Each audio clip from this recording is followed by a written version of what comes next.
তো আমি এটা চালু করে দিলাম। আচ্ছা ভাই, ওয়েবসাইটটা প্রথমে আমরা একটু দেখি কি অবস্থা।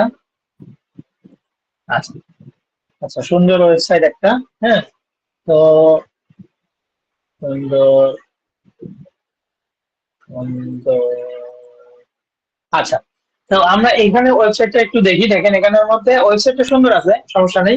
সাধারণত ওয়েবসাইট, একদম ছোট ওয়েবসাইট, কিন্তু ওয়েবসাইটটাকে আরো প্রফেশনাল লুক দেওয়া যায়। ঠিক আছে, মানে এখন যতটুকু আছে এর থেকে আরো অনেক অনেক ভালো করা যায়।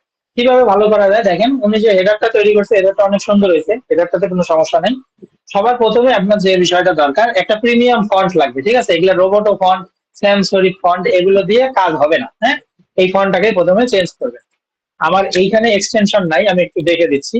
আমি আমার এইটাতে আসি, কেননা এইটা হচ্ছে আমার ওয়ার্ক স্পেস, তো এইটার মধ্যে সবকিছু পাবো, ইজিলি সবকিছু বলতে পারবো। দেখেন এই যে ফন্ট ফাইন্ডার দেই, দেখেন এগুলো কি, এগুলো দেওয়া আছে হচ্ছে রোবট। হ্যাঁ, তো এই রোবট ফন্ট এটা হচ্ছে ডিফল্ট একটা ফন্ট। সো ডিফল্ট একটা ফন্ট আমরা দেবো না, মানে অন্তত আমাদের নিজের পোর্টফোলিওর ক্ষেত্রে ডিফল্ট ফন্ট আমরা ইউজ করবোই না, কখনো ইউজ করবো না। হ্যাঁ, অবশ্যই আমরা একটা প্রিমিয়াম ফন্ট ইউজ করবো, মানে এই ফন্ট বাদে অন্য যা ফন্ট সেটাই হচ্ছে প্রিমিয়াম ফন্ট, এবং দেখতে ভালো লাগে এই টাইপের ফন্ট অবশ্যই আমরা ইউজ করবো। ফন্ট গুলো কিভাবে আমরা খুঁজবো, আপনি এখানে সার্চ করতে পারেন। ঠিক আছে, ওয়ার্ডপ্রেস বেস্ট ফন্ট স্টাইল, এভাবে লিখলেই দেখবেন আপনার কাছে লিস্ট আসতেছে, উপরে আপনি দেখতে পারেন প্রিভিউ সহ কোনটা ভালো লাগতেছে। যেটা ভালো লাগবে আপনি সেইটা দিয়ে কাহিনী শুরু করবেন। ঠিক আছে, আচ্ছা কাহিনী আমরা শুরু করলাম। দেন হচ্ছে আপনার এই যে উপরে যে হেডারটা আছে, হেডারের মধ্যে যে ইয়াগুলো আছে, এগুলোকে কি বলবো, মেনু আইটেম, মেনু আইটেম গুলো আছে, মেনু আইটেম গুলোকে একটু বোল্ড করবেন, আর একটু ফন্টটাকে বাড়ায় দিবেন। ঠিক আছে, ফন্ট সাইজটাকে একটু বাড়ায় দিতে হবে। দেন হচ্ছে আপনি এইখানে হায়ার মি পোর্টফোলিও, আচ্ছা এই কালার মেনটেন করছেন মোটামুটি ঠিক আছে। আপনার হেডারটা অনেক বড়, হেডারের তুলনায় আপনার এই কন্টেন্ট কিন্তু ছোট, এবং আপনার হেডার নিচ্ছেন আপনি ফুল উইথ, কিন্তু তার ভিতরের কন্টেন্ট গুলো আপনার কিন্তু 1200 পিক্সেল বা 1300 পিক্সেল বা 1400 পিক্সেলের মধ্যে আছে। তাহলে এটাকে হয় ফুল উইথ করে দেন, আর না হেডারটাকে আরেকটু ছোট করে 1400 পিক্সেল কিছু একটা করে দেন। ঠিক আছে, তাহলে দেখতে বেশি ভালো লাগবে। আচ্ছা, দেন হচ্ছে হ্যালো দিছেন, কোনো সমস্যা নাই, আই এম কাজল মাহি দিছেন। আচ্ছা এটা ঠিক আছে, কিন্তু এখানে একটা ঝামেলা কি, এই জায়গার মধ্যে অন্য একটা কালার চলে আসছে। তাহলে আপনার ইমেজের পজিশনটা ঠিক নাই, ইমেজের পজিশন মিডিল করে দেন অথবা কাভার করে দেন। ঠিক আছে, ইমেজের পজিশনটা কাভার করে দিলে এটা ঠিক হবে। আর যদি না হয় তাহলে অবশ্যই ক্যানভায় নেন বা ফটোশপে নেন, নিয়ে আবারও এই ইমেজটাকে এখানে যতটুকু হয় উইথ, সেই উইথ নিয়ে তারপরে করেন। এখানের মধ্যে কিন্তু এটা গ্যাপ। তারপরে এইখানে দেখেন এই যে একটা সেকশনের মধ্যে আরেকটা সেকশনের গ্যাপ আছে, কারণ এইখানে আপনি একটা কি দিয়ে দিচ্ছেন, একটা ব্যাকগ্রাউন্ড কালার দিচ্ছেন। সো ব্যাকগ্রাউন্ড কালার যেহেতু দিচ্ছেন, হয় এই ব্যাকগ্রাউন্ড কালারকে ওটার সাথে লেগে দেন, লাগাই দেন, অথবা আপনার এই ব্যাকগ্রাউন্ড কালারটাকে রিমুভ করে দেন, যে কোনো একটা। ঠিক আছে, আচ্ছা, তো এরপর হচ্ছে আপনার এটা মোটামুটি চলবে। অ্যাবাউট মি সেকশন দিয়েছেন, সমস্যা নেই। এই ফন্ট গুলো একটু বড় হবে। ঠিক আছে, বিশ্বাস করেন এগুলো হয়েছে যে খুব ছোট টাইপের ফন্ট। ঠিক আছে, 16 থেকে 18 ফন্ট, আমরা একটু চেক করে দেখতে পারি। এখানে দেখি কত হয়। এই যে 16 পিক্সেল। 16 পিক্সেল কিন্তু আসলে বেশি বড় না। ঠিক আছে, বেশি বড় দেখা যায় না, এবং এটা যদি আপনি ফোনে অন করেন দেখবেন আরো ছোট লাগে 16 পিক্সেলের ফন্ট গুলো। তো আমি বলছিলাম 16 পিক্সেল থেকে আমরা মুভ করে 20 পিক্সেলে আসবো ডেসক্রিপশনের ক্ষেত্রে, আর উপরের গুলোতে 25 to 30 পিক্সেলে আসবো। এতে আপনার ওয়েবসাইটের মধ্যে প্রফেশনাল লুক আসবে। এটা একটু ভালো করে মাথায় রাখবেন। দেখেন আপনি, আমি যেভাবে বলতেছি সেগুলো একটু চেঞ্জ করে দেখেন আসলে কাজ হয় কিনা। ঠিক আছে, আচ্ছা, তারপর এইগুলোর মধ্যে এগুলো বড় বড় হবে। ঠিক আছে, এগুলো সব ঠিক আছে, কিন্তু এগুলো বড় বড় হবে, মানে এত ছোট ভালো লাগতেছে না। পাশাপাশি আপনি আরেকটা কাজ করে দিতে পারেন। এই যে মোটামুটি আপনি একটা এই যে মেনুতে যে একটা ডিজাইন দিচ্ছেন, কার্ভ ডিজাইন দিচ্ছেন এইদিকে, হ্যাঁ বর্ডারটাকে কাট করে দিচ্ছেন, সার্কেল করে দিচ্ছেন। আপনি কি করতে পারেন, নেমের মধ্যে এরকম ছোট্ট একটা দিয়ে, মানে একটা সেকশনের মধ্যে এরকম একটা কার্ড দিতে পারেন, ফোনের মধ্যে দিতে পারেন, লিঙ্কডইন এর মধ্যে দিতে পারেন, ইমেইলের মধ্যে দিতে পারেন, দেখতে আরো বেশি সুন্দর লাগবে, করে দেখতে পারেন। ঠিক আছে, আচ্ছা, এবার আসেন মাই ওয়ার্ক স্কিল, এখানের মধ্যে একটু গ্যাপ হবে, এবং মাই ওয়ার্ক স্কিল এই লেখাটা আরো বোল্ড হবে, বড় হবে। ঠিক আছে, আচ্ছা, তারপর হচ্ছে এখানে এগুলো ঠিক আছে, এই যে এগুলো তো বড় হবেই, মানে এইখানে বড় হবে, এই এই লাইন, এই ফন্ট সাইজ বড় হবে, মানে এটা ফন্ট সাইজও বড় হবে। এবার আসেন, এখানের মধ্যে আপনি ক্যানভা দিচ্ছেন, এই সেকশন ঠিক আছে, কোনো সমস্যা নাই।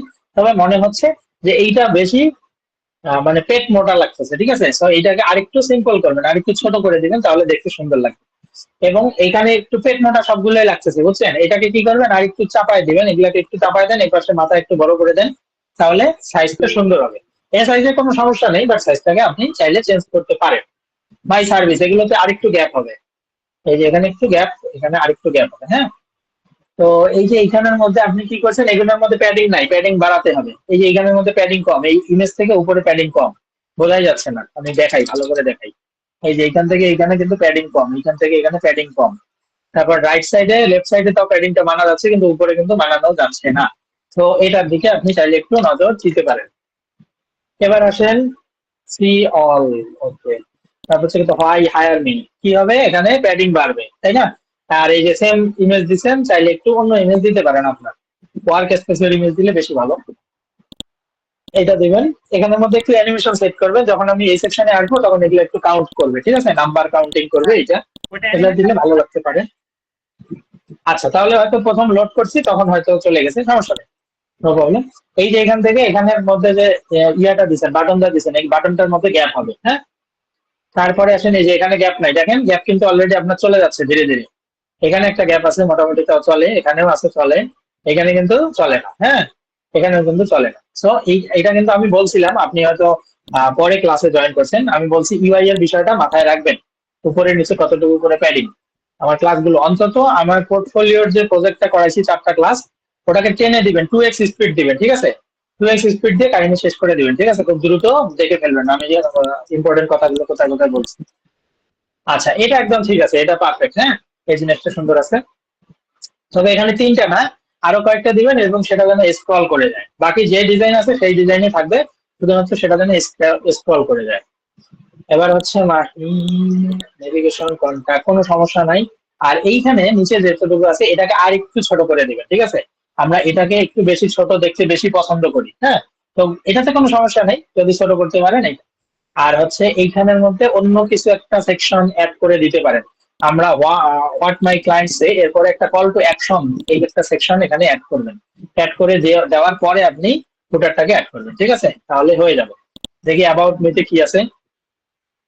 অ্যাবাউট মি, অ্যাবাউট মিতে ডিজাইন, এই যে আপনার ইয়া হয়েছে, দেখেন ডিজাইন রিপিটিং হয়েছে, তাহলে আপনার রিপিটটাকে অফ করে দিতে হবে, ইমেজের রিপিট, ঠিক আছে, ইমেজের রিপিটেশন অফ করবেন, কাভার করে দিবেন, অথবা নতুন করে ইমেজ ডিজাইন করে তারপর দিবেন। আর অ্যাবাউট মিতে আপনার এগুলা নয়, অ্যাবাউট মিতে আপনি একটা কোথাও কাজ করতেছেন, কোথাও একটা পিসি নিয়ে একটা ধুমধাম ছবি তুলছেন, সেই ধুমধাম ছবি এখানে বসাই দিবেন, ঠিক আছে, ওই আচ্ছা, সেম জিনিস। অ্যাবাউট মি এর পরের ওই লাইনটা অন্যভাবে কি করা যায়? এই যে হোম অ্যাবাউট মি, এখানে কিছুই দেওয়ার দরকার নেই, ঠিক আছে, এটা অফ করে দিবেন। অ্যাবাউট মি এর পরে আপনি এখানে একটা সুন্দর আপনার সম্পর্কে একটা কোড লিখতে পারেন, ঠিক আছে, ও আচ্ছা। হ্যাঁ, একটা কোড লিখতে পারেন, বাট হোমের পরে অ্যাবাউট মি এটার দরকার নেই, এগুলো ইনভার্টারতে ইউজ করে অনেক, দরকার নেই এটা। আচ্ছা, অ্যাবাউট মি ওই সেকশনটাই আপনি দিয়েছেন, বাট এটাকে আর কি এই যে যেভাবে বললাম এইখানের মধ্যে বাটন স্টাইল করে দিবেন, একটু একটু করে সেকশন। মাই সার্ভিস, সেম জিনিস সেম জিনিস সেম জিনিস। অ্যাবাউট মি সেকশনটাকে কিন্তু চেঞ্জ করতে হবে, হ্যাঁ, অ্যাবাউট মি সেকশন এভাবে হবে না। পোর্টফোলিও, এখানে পোর্টফোলিওতে কি হবে, আপনার প্রজেক্ট গুলো অ্যাড হবে, আপনি রিসেন্ট যত প্রজেক্ট করতেছেন সেগুলো, অথবা আমার কাছ থেকে লিঙ্ক নেবেন, লাইভ লিঙ্ক নিয়ে কাজগুলো ওখান থেকে করে দিতে পারেন। অথবা আপনি তো ইয়াতে আছেন, আমার ওই গ্রুপটাতে আছেন না, এক্সট্রা প্রেশার গ্রুপে, হ্যাঁ, হ্যাঁ। ওই এক্সট্রা প্রেশার গ্রুপে থাকলে ওখান থেকে তো আপনি অলরেডি কালেক্ট করতেছেন, ওই জিনিসগুলোতে আপনি নিয়ে নিয়ে বলতে পারেন যে এগুলো আমি রিসেন্ট কাজ করতেছি, ঠিক আছে, ক্লায়েন্ট তো আর অত ঘাটাতে যাবে না, কন্ট্যাক্ট মি পেজটাকে ডিজাইন করে ফেলবেন। আর অ্যাবাউট মিতে আপনার ইয়া অ্যাড করবেন, আরো আপনি কোন কোন ব্র্যান্ডের সাথে কাজ করছেন এই টাইপের কয়েকটা ব্র্যান্ড এখানে অ্যাড করে দিবেন, ঠিক আছে। আর একটা সার্ভিস পেজ রাখবেন, সার্ভিস পেজ নাই কিন্তু সার্ভিস পেজে আপনার সার্ভিস গুলো থাকবে। এই যে এই জিনিসটা ধরেন এখানে 3টা আছে, তো অ্যাবাউট মিতে কখনো সার্ভিস হয় না, অ্যাবাউট মিতে সার্ভিসটা অফ রাখবেন, এখানে দিবেন না এটা।